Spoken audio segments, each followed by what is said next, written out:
Hello, welcome to another episode of Lessons from a Podcaster.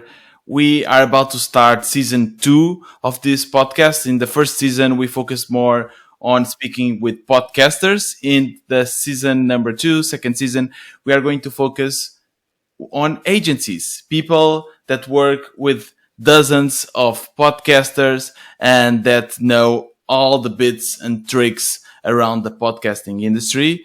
And my first guest of this season is Traci. Traci, welcome to the show. Thank you so much for joining us. Yes, thank you. And thanks for having me be the first guest of season 2. That's so exciting. Congratulations. Totally. I'm also really excited to have you here because you have a lot of experience, right? So you are the founder of Produce Your Podcast, which is an agency, and as well the co-founder of Podcast Professionals Association, which is an association more towards people serving the industry, right? Tech companies, agencies, managers, and we are going to try to cover everything in this episode. So yeah, let's get started with, tell me a little bit about your agency, your path. Why did you enter in this industry of podcasting? Great. So Produce Your Podcast is a full service podcast production and marketing agency. We work primarily with businesses who are leveraging their podcasts to drive revenue growth. And a lot of our clients, for example, are in the healthcare, finance, tech, coaches, consultants, authors, and they're essentially thought leaders, subject matter experts, and maybe even primarily sell products online, or they can have a brick and mortar and even be locally targeted. But the purpose of their podcast is to build brand awareness, but also to utilize that podcast as a vehicle for leads, visibility, and sales. And that is our primary client, because I was actually my own first client. And you were asking like, how did we get started? And we got started because I have a background in broadcast radio. I spent over 2 decades in broadcast radio in all facets of the business. And when I decided that I wanted to start my first podcast, at that point in time, I was a business development strategist for Fortune 500 companies. And I had an idea. I wanted to start a podcast, but I knew a lot about the industry in terms of from the radio perspective, and I really wanted a broadcast quality show. So when I started, and this is in 2015, just to give you a little bit of a timeline. Okay. So when I was looking for a full service agency to support me in launching and growing my show, it didn't essentially exist really what I was looking for. So I pulled a team together to launch my very first podcast. And swiftly after that, I was like, oh, this is going to be something that business owners like myself they're going to want to have a service like this. And so totally. We launched my first podcast on March 8th of 2016. And swiftly after that, we launched Produce Your Podcast. And we've been going strong now almost a decade. Mm-hmm. Yeah, I think especially since the pandemic, that there was a huge boom around podcasting and businesses realizing that they can use podcasting in their favor for multiple use cases, right? So they can use this to grow their brand awareness, as you mentioned, as well for internal communication and to find new leads. So there's tons of ways to use podcasting. Tell me about the growth. Do you feel that after the pandemic there were more businesses wanting to get into the podcasting industry, wanting to start a podcast for their brand and their company? Well, we're one of those companies that really have the fortunate ability to have been remotely recording with live engineers in studios pre-pandemic. So we had actually honed a technology at that time out of the UK, right. And we had already had our business model set up so that you could be anywhere in the world and your guests could be anywhere in the world and record an audio podcast. So we were pioneers in that sense. So for us, we were seeing a good amount of growth and momentum prior to the pandemic. And of course, the pandemic was a game changer on so many ways, but definitely for podcasting. I think the biggest growth that we've seen as an agency post-pandemic are for a lot of those either businesses or individual solopreneurs, for example, who did start their own podcast during the pandemic. They had more time on their hands. They had the opportunity and accessibility. Technology was really coming out to make it more accessible for the DIYer. And so what we really saw an influx on in terms of new clients post-pandemic were those people who had launched it, but they just weren't quite loving whatever it was, the product that they put out there. It wasn't really necessarily on brand or on point, or it wasn't growing as well as they had hoped that it would. So we actually saw a secondary influx of clients that came through us through podcast audits and rebrands. And then ultimately, a lot of people also just didn't realize how much work it was going to be for them. And they had more bandwidth during the pandemic. But once their full scale business got back up and running, then they were looking for sources to delegate and outsource the production and marketing pieces. So for us, it was a dual growth strategy pre and post pandemic. When do you reckon is the best time, or in the phase of a podcasting, of a podcast rather, to consider hiring an agency to develop their podcasts? Because I assume that it's not for everyone, right? There's costs associated to it, obviously. So when should a company or someone having a podcast consider hire this external help and hiring, for instance, your services to help them with their podcast? Sure. So I think there's really two objectives that you want to examine when you're evaluating whether or not to hire a full service podcast agency. One of the most critical things that you need to evaluate is how much skill set and how much expertise do you actually have in the podcasting space to get your show launched in a way that is going to be discoverable, that is going to provide an ROI for you to drive revenue to your bottom line as a result of the podcast. And then all of just the technical pieces of crossing the T's and dotting the I's. So an initial investment in getting the podcast up and running can almost be more important than it can be to start it on your own maybe and think you're saving some money there and then ultimately turn it over. Because what ends up happening is there are a lot of foundational pieces that go into not only building the podcast itself, but the growth strategy that complements that podcast. And my recommendation is always to really invest in the strategy and the foundational and get everything that you know set up really well and scalable for growth. And then at that point, you're going to know what you know versus know what you didn't know. And at that point, you can hire a podcast manager, for example, or possibly bring it in-house or continue to work with the agency, whichever works. You know, we have a lot of companies that they don't have full service marketing teams. So we become an extension of their team. Or they may have full service marketing teams, but they're focused on SEO and website design and CRMs and things like that. So it really depends on the objective of the business owner and what type of podcast that they want to build and grow and how they're integrating it into their business model. But that's I do also, yes. And that's one of the reasons why we launched Produce Your Podcast, and then under our brand portfolio, we also actually have the Podcast Management Academy, because I'm so passionate about people getting their shows up and running in the right way. But then if you don't want to continue with a full service agency, you know, we train and certify podcast managers that you can ultimately even hire on your own. What are the most common mistakes that people make when they try to start the podcast on their own? One of the things that I don't know if one would consider it a mistake, but one thing that somebody needs to spend a lot of time evaluating and be really feel confident about is the hosting platform that they choose for their podcast, because there's not a lot of people actually talking, I think, other than maybe from a marketing perspective. But when you have someone like myself, who's a recognized podcast expert, saying, really make sure you evaluate your podcasting host, because it's where you begin, but it's also how they grow with you.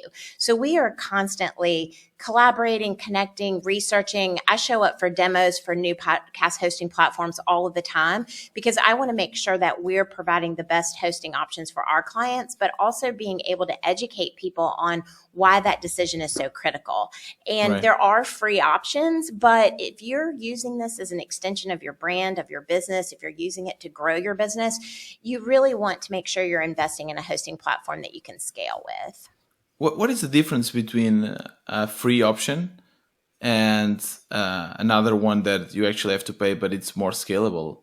What are in terms of functionalities, in terms of usage, what are the biggest differences? Yeah, so there are a lot of various differences, but one of the things that for a business owner, for example, you want to have access to the most comprehensive stats that you can get access to.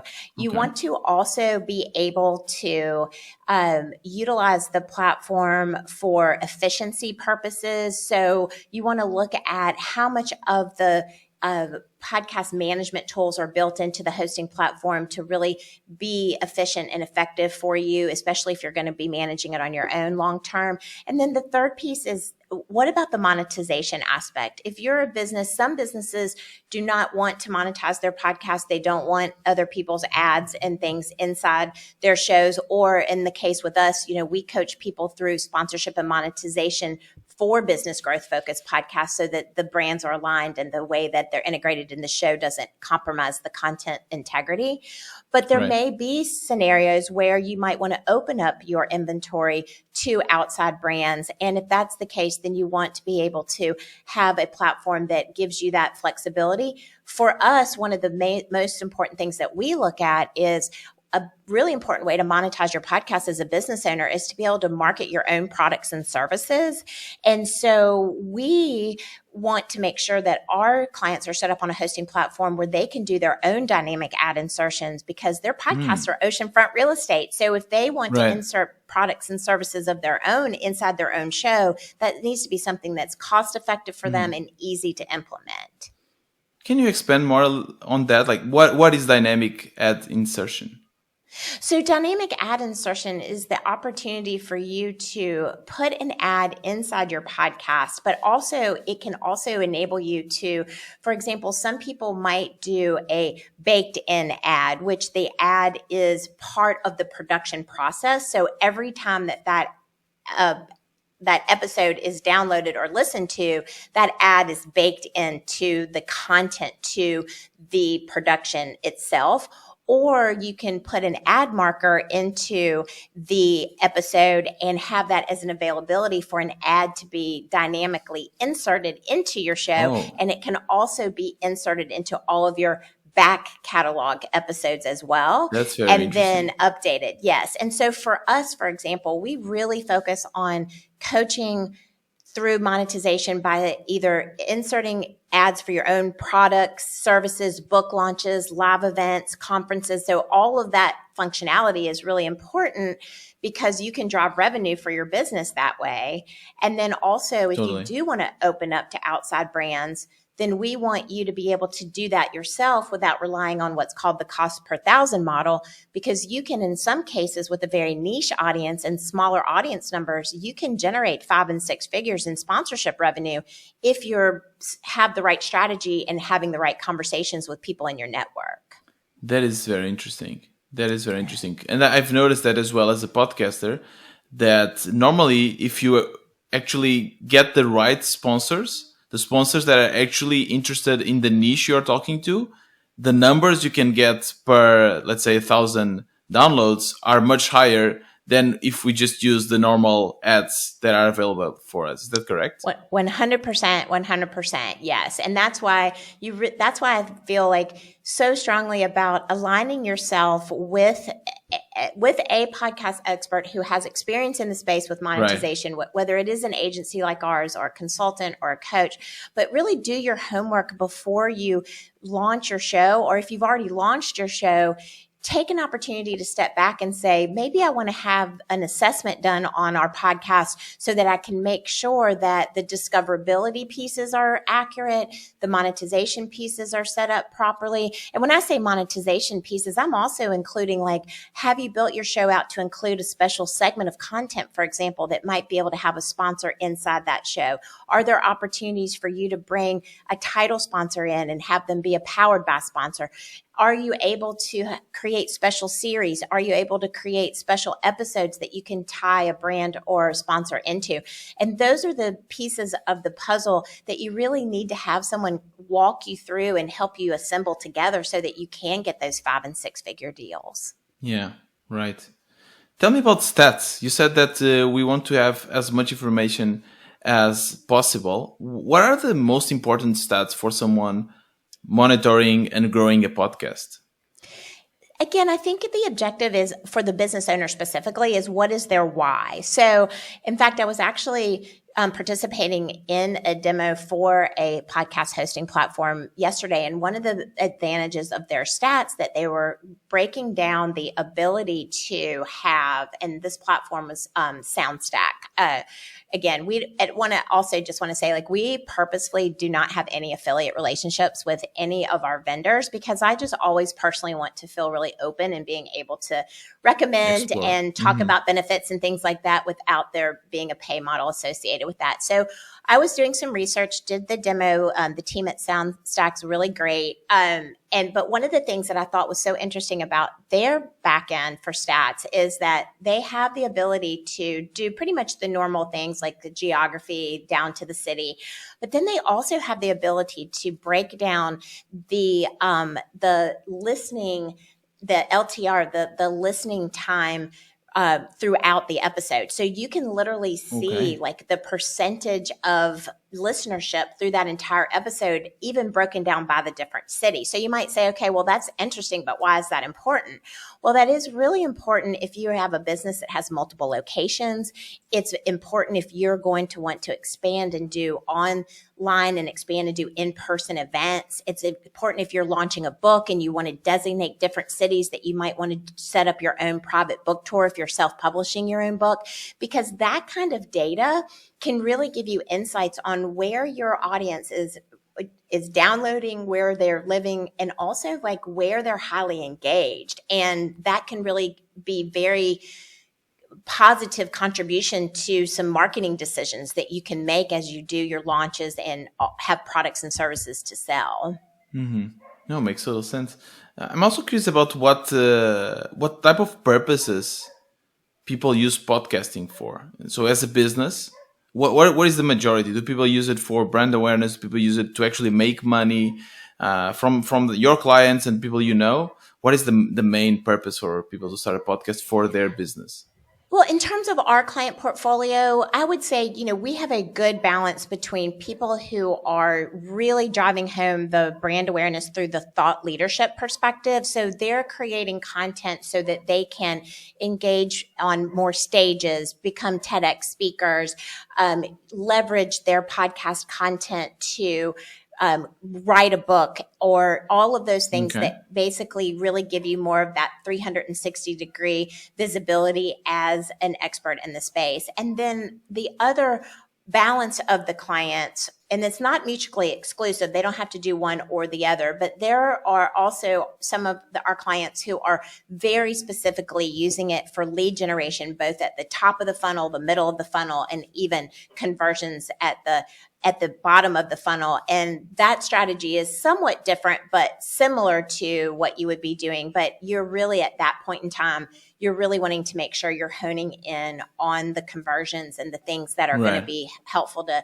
continue the conversation with your audience after they have consumed your content. Correct.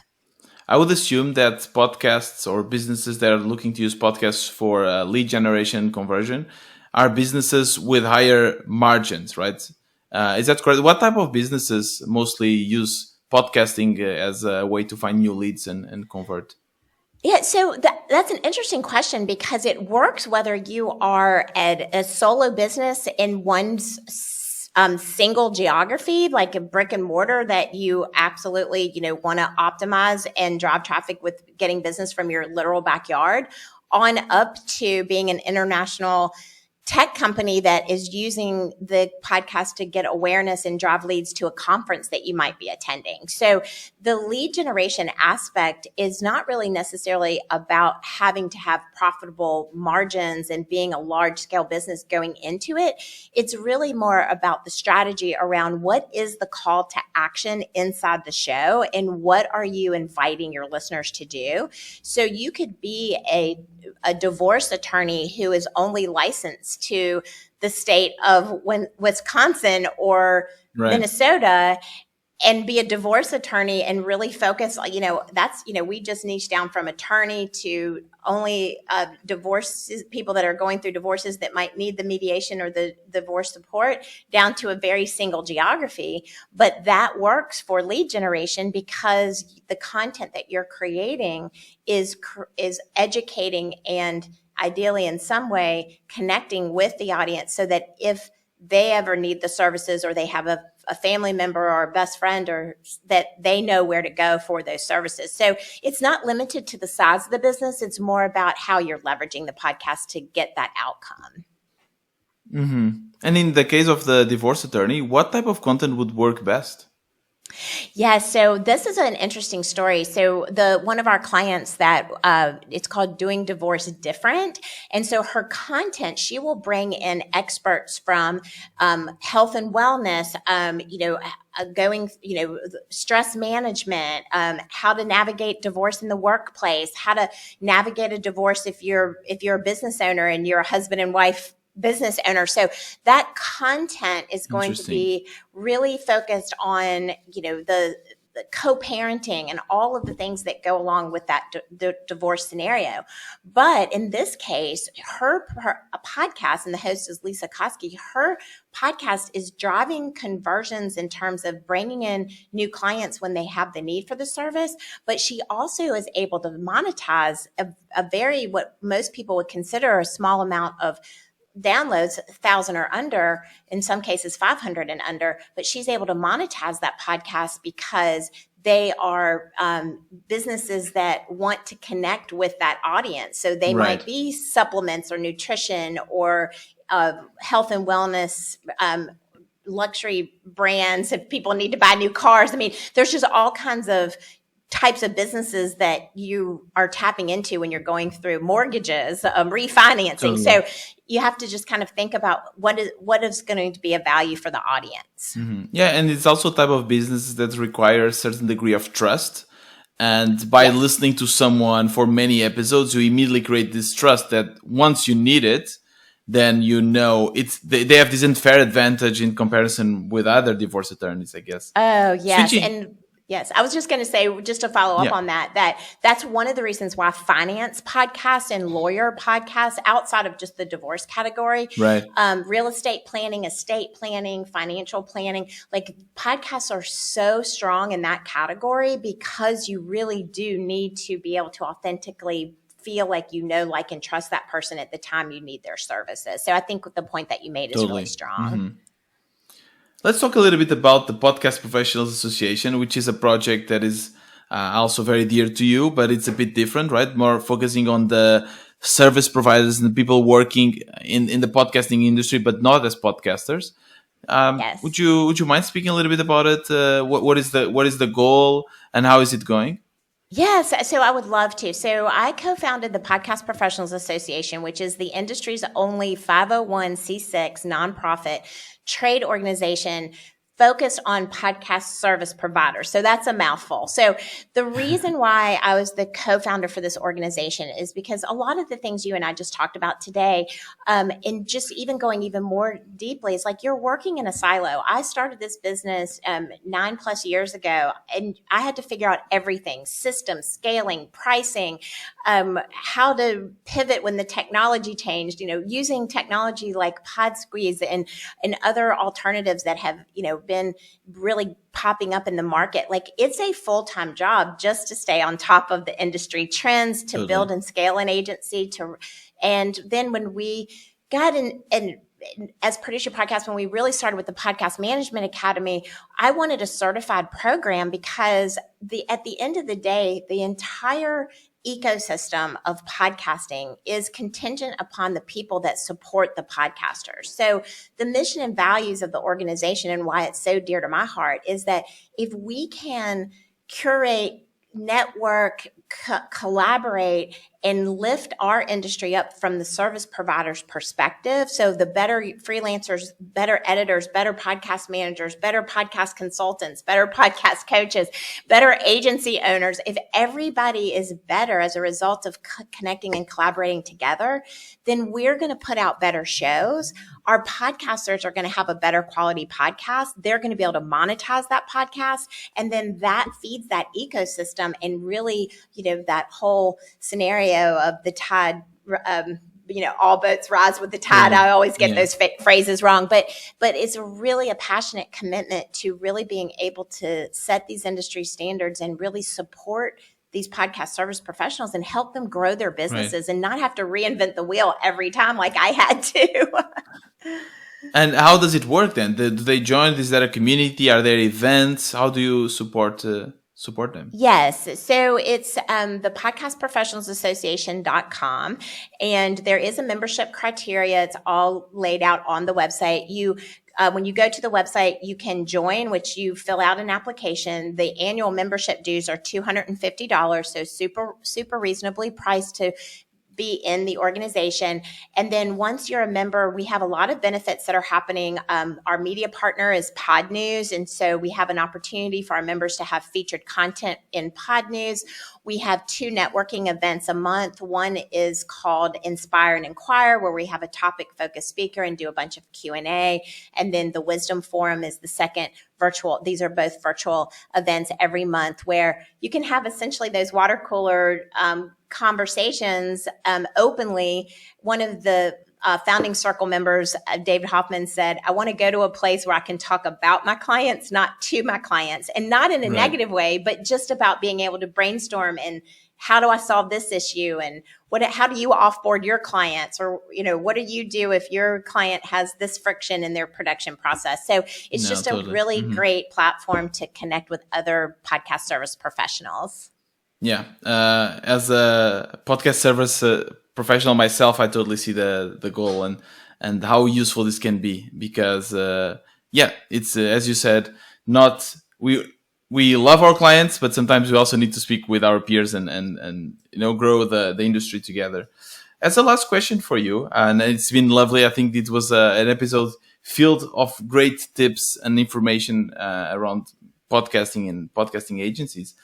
Thank you. What would be your 1 or 2 tips for someone looking to grow their podcast? What are the strategies that actually work in regards to growing an audience? Yeah, so you're going to hear a lot of different things. I mean, a lot of people talk about making sure you guest on other podcasts, making sure that you release consistently. All of those are really good tips. I think, what I can bring to the table that maybe is slightly different is we spent a lot of time today talking about the hosting platform. So the growth tool associated with that is really make sure that when you launch your show, that your show description is SEO optimized, that you take advantage of the whole full amount of characters that you can utilize in a show description. The platforms will truncate them between 129 and 150. So you want your keyword optimized phrases in those first, but you have, in some cases, 3,500, 4,000 characters. So use all of that in your show description. Make sure your graphic art is something that is really something that's going to stand out for your show. And you can even screenshot your categories and impose your new cover art in that to compare to see how you're going to stand out, because the discoverability of your show is the first step to it growing. So all of the other things that you do are great, but if people literally can't find your show, then it can't grow. So I think for me, it's one of those things, especially during the pandemic, as we were talking before, a lot of people launched a show, they set it and forget it, but that's not how it works. You can go back and you can update your episode titles. You can if you didn't have the bandwidth to do really good show notes at the time, you can go back and optimize your show notes, optimize your show description. So really those fundamental foundational pieces are really incredibly important. And then being consistent and utilizing efficiency programs to be able to use key takeaways, timestamps, transcriptions, all of the things that are going to help you repurpose that content, because wherever people can find your content and drive back to the podcast, then you will see it grow. I love it. I love the phrase, if people don't find your show, it won't grow. It rhymes because it's true. And it's a really, really good one. Thank you very much, Traci. Once again, where can we find you? Tell us again the name of your businesses, your socials, everything, so that people can reach out to you. Great. So you can find me, and the very best place to connect is produceyourpodcast.com. There is just an amazing amount of resources on the website. You can see the shows that we produce. We've launched over 160 plus shows and hundreds, thousands of episodes and millions of downloads, like all of the things. But most importantly, you can go there and learn and do a deeper dive on some of the things that we've talked about today. And you can connect through the contact form. You can connect with me, book a call that we can just have a conversation and answer any of the questions that might have come up after you may have listened to this episode. So I'm certainly accessible and available at produceyourpodcast.com and would love to connect with you. Perfect. I will also link all of this in the show notes of this episode. Traci, thank you very much for coming to the episode Lessons from a Podcaster. Thank you. This podcast is brought to you by PodSqueeze, an essential tool for podcasters that creates show notes, timestamps, clips, and more. Visit podsqueeze.com and use the code PODCASTER for 20% discount in the first 3 months. We release a new episode every Tuesday and Thursday. See you in the next episode of Lessons from a Podcaster.